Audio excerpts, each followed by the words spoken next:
Debat perdana dalam pemilihan Presiden Amerika Serikat digelar.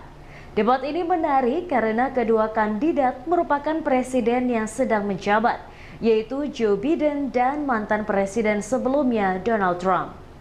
Kedua tokoh dari Partai Demokrat dan Republik ini kembali bertarung untuk memperebutkan kursi Gedung Putih.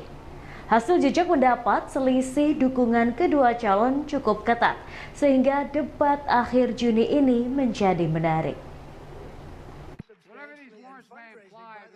Donald Trump dan Joe Biden saat kampanye saling menuding pilihan terhadap lawan mereka dalam Pilpres bakal ciptakan malapetaka. Trump menyebut Biden merusak AS. Inflation is raging, crime is out of control.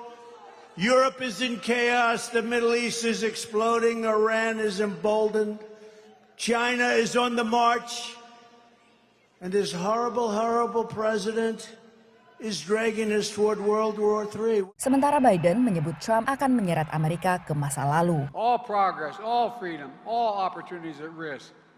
Trump is trying to make the country forget just how dark and unsettling things were when he was president. But we'll never forget.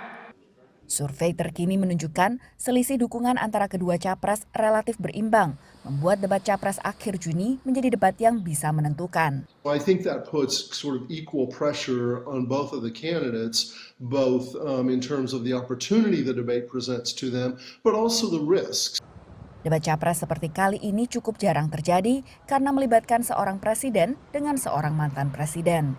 So the public is more knowledgeable about both of these candidates as individuals, more likely to know about their temperament, their habits of mind, their disposition. But this year, because of the age of both, there is a need, even if you think you know a lot about both of the candidates, and you're more likely to this year, for you to be able to say, are they mentally acute enough to be president of the United States and mentally stable enough to be president of the United States? Menurut analis, peran debat adalah untuk ikut mempengaruhi narasi di publik.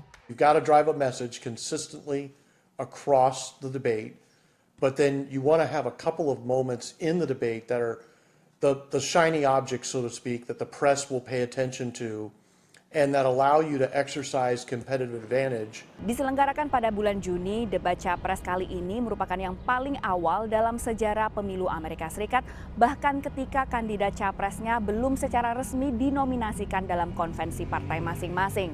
Partai Republik, partai pengusung Donald Trump, baru akan menggelar konvensi pada pertengahan Juli mendatang di Milwaukee di negara bagian Wisconsin, sementara Partai Demokrat, partai pengusung Presiden Biden, baru akan menggelar konvensi pada bulan Agustus di Chicago, Illinois.